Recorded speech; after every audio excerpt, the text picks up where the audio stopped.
girls, welcome back. And if you're new here, welcome. Here in this channel we talk about relaxed hair care, hair growth tips, protective styling, and so much more concerning the hair topic in general. So if you know you're interested in this type of content, please consider subscribing to join the family. So in today's video, I'm going to be sharing with you guys how to effectively deep condition your hair and how to carry out a proper deep conditioning routine. So without further ado, let's just get started. Now the first point I'm going to be talking about in this video is your hair porosity. Now if you don't know what hair porosity means, it basically means how porous your hair is, how open your hair pores is, because the hair strand actually has an outer layer and an inner layer, and the outer layer is called the cuticle layer. Now depending on how porous the cuticle layer is, how tightly bound the protein bonds in this layer is, your hair may be high porosity or low porosity. It is high porosity when the pores are more open, the protein bonds are loosely bound, so your hair is more porous. Now in this situation, products are more likely to penetrate your hair. Your hair is more likely to absorb products faster, but this also means that your hair is also more likely to lose products faster, like products can evaporate out of your hair faster. So for example, if you carry out a moisturizing deep conditioning routine on your hair will actually absorb the product faster, but then your hair will also dry faster compared to someone that has low porosity hair, and this is because of the high porosity of your hair. Now on the other hand, if you have low porosity hair, it means that the protein bonds are more tightly bound. Your hair is less porous, meaning your hair strands are more resistant to absorbing product, but when the product gets in, they stay in longer compared to someone that has high porosity hair. Now whether high porosity or low porosity, your hair can be healthy. I have high porosity hair, my hair is healthy. In fact, I am about 1 to 2 inches away from tailbone length. So whether you are high or low porosity, your hair can be healthy. One is not better than the other. Your hair can be high porosity and more healthy than someone that has low porosity hair, and vice versa. It just depends on your hair care regimen, your hair care routine, your hair care product, and your hair care practices. Now deep conditioning your hair depends a lot on your hair porosity, because if you have high porosity hair, the way you are going to deep condition your hair may be different from someone that has low porosity hair. Because if you have high porosity hair, you may not necessarily have to do anything special to your hair. You can just apply the product, wait for a few minutes to an hour, and the product will still penetrate into your hair, compared to someone that has low porosity hair. Someone that has low porosity hair may actually need extra support, extra help to help the product penetrate faster and more effectively into the hair shaft. And this is where the use of heat comes in. Now heat actually works by opening up the pores of the hair shaft, making the hair more porous. So when you use things like plastic bags, sitting under a hooded dryer, or using steam caps, this can actually open up the pores of your hair and make your hair more porous. So if you have low porosity hair, this is actually an effective way of making your hair more porous to allow the products penetrate faster and more effectively. Now if you have high porosity hair, you can still use heat to make the product penetrate faster. For example, when I deep condition my hair, I usually put my hair in a plastic cap, but then know that you may not necessarily have to do much. The products are still going to penetrate into your hair whether you use heat or not, compared to someone that has low porosity hair that may have to go an extra mile to get the product into their hair. Now the next thing I'm going to be talking about is your hair needs. What does your hair need at the particular point in time? Is it protein? Is it moisture? Because the products you are going to use for your hair when your hair needs protein is going to be different from the products you are going to use for your hair when your hair needs moisture. If your hair is limp,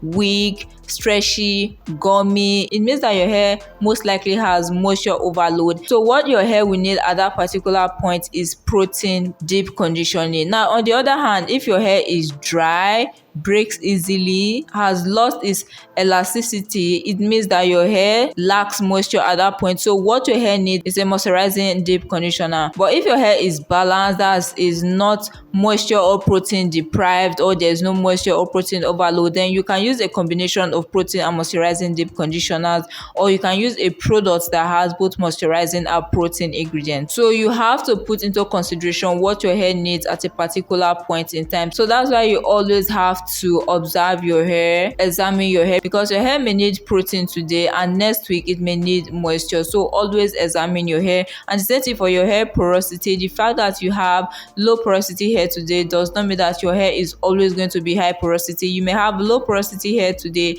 and high porosity hair next year. It just depends on your hair types, on your hair regimen, and even your hair products can actually affect your hair porosity. For example, using relaxers can actually transform your low porosity hair gradually into high porosity hair. I have high porosity hair. There's nothing wrong with high porosity hair. Like I said, either high or low porosity, your hair can be healthy, just depending on your hair care regimen, on your hair care routine. But I'm just using this as an example because relaxers actually work by breaking down the protein bonds in the hair, so meaning your hair is going to be more porous compared to the pre-relaxed state of your hair. Now the next thing I'm going to be talking about is the deep conditioners itself. There are two types of deep conditioners: protein deep conditioners and moisturizing deep conditioners. Now this is related to the last tip I mentioned, which is considering your hair needs, because the type of deep conditioner you're going to use is going to depend on what your hair needs at a particular point.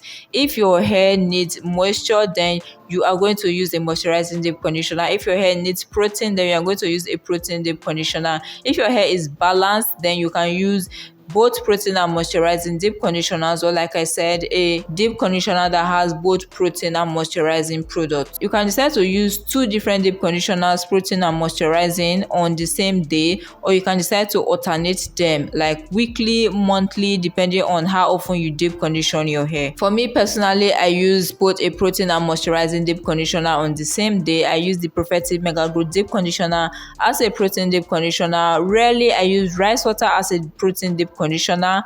Then I use the Africa's Best Organics hair mayonnaise as my moisturizing deep conditioner.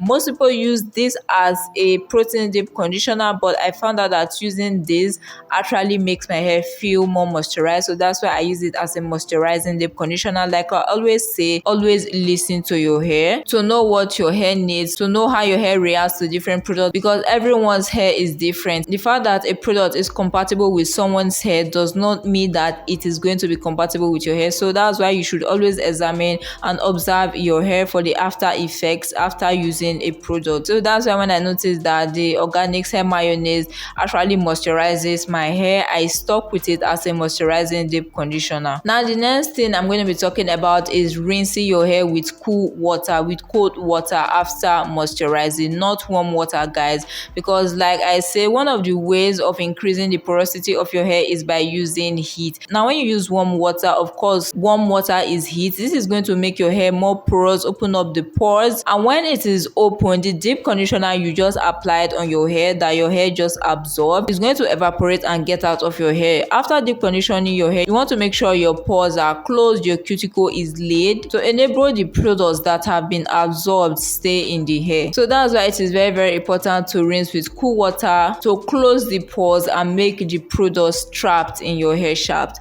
Now the next thing I'm going to talk about is shampoo before deep conditioning. Now I have gotten questions where I was asked if you are to shampoo before deep conditioning or after deep conditioning. It says always shampoo your hair before deep conditioning, because you may not know this, but shampoos are actually strong cleansers, especially a surface containing shampoo. Apart from the fact that shampoos get rid of dirt, product build up, it also gets rid of the natural oils from the scalp, and that's why shampoos can actually dry your hair. So shampoos have a very strong stripping effect. So if you actually shampoo your hair after deep conditioning, it means that you are stripping your hair of the products that you just infused into your hair or that your hair just absorbed. So that is why it's always important to shampoo your hair before deep conditioning, because if you shampoo your hair after deep conditioning, you are actually washing away the deep conditioner. Another reason why it's important to shampoo your hair before deep conditioning is because when you shampoo your hair, you get rid of the dirt,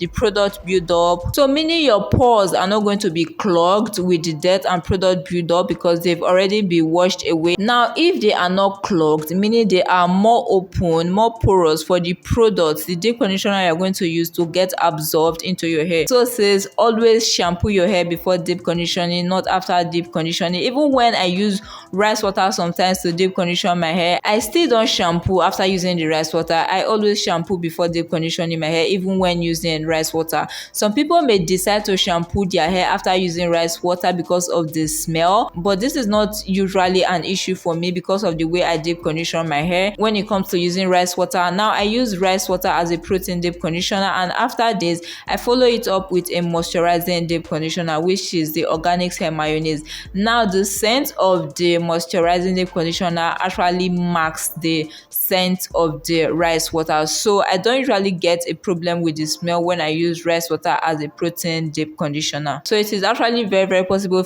for you to use fermented rice water as a protein deep conditioner and not shampoo your hair. So it says always shampoo your hair before deep conditioning. Now the next thing I'm going to talk about is also use a leave-in. The fact that you deep condition your hair does not mean that it has gotten all the product it needs in the world. A deep conditioner has its place, a leave-in has its place. There is no routine I carry out, deep conditioning, washing, relaxer routine, that I don't usually follow up with a leave-in. A leave-in is actually very important, guys. And when I started my healthy hair regimen, like when I started taking my hair care routine and all that serious, using a leave-in was one of the most important things that actually changed my hair game for the better. So never ever skip a leave-in even after deep conditioning your hair, because this helps to supplement your deep conditioning routine, makes your deep conditioning routine more effective, and makes the effect last longer. Now the leave-in you are going to use is also going to depend on what your hair needs. Like I mentioned above, use a protein leave-in if your hair needs protein, a moisturizing leave-in if your hair needs moisture, or a leave-in that has both moisturizing and protein ingredients if your hair is balanced. And that is what I use. I use the Profectiv Mega Growth Daily Leave-In Straightener. You get the link to the product in the description box below. So this product actually has both moisturizing and protein ingredients. So the leave-in you are going to use is also going to depend on what your hair needs. So yeah guys, those are my tips on how to effectively deep condition your hair. If you watched this video this far and you enjoyed it, please don't forget to give it a big thumbs up. If you are new here and you aren't subscribed, please consider subscribing to join the family, and don't forget to turn on the post notification bell so that you'll be the first to get notified whenever I upload a new video. So yeah guys, that's it for today's video. Thank you so much for watching, and I'll see you in my next video. Bye.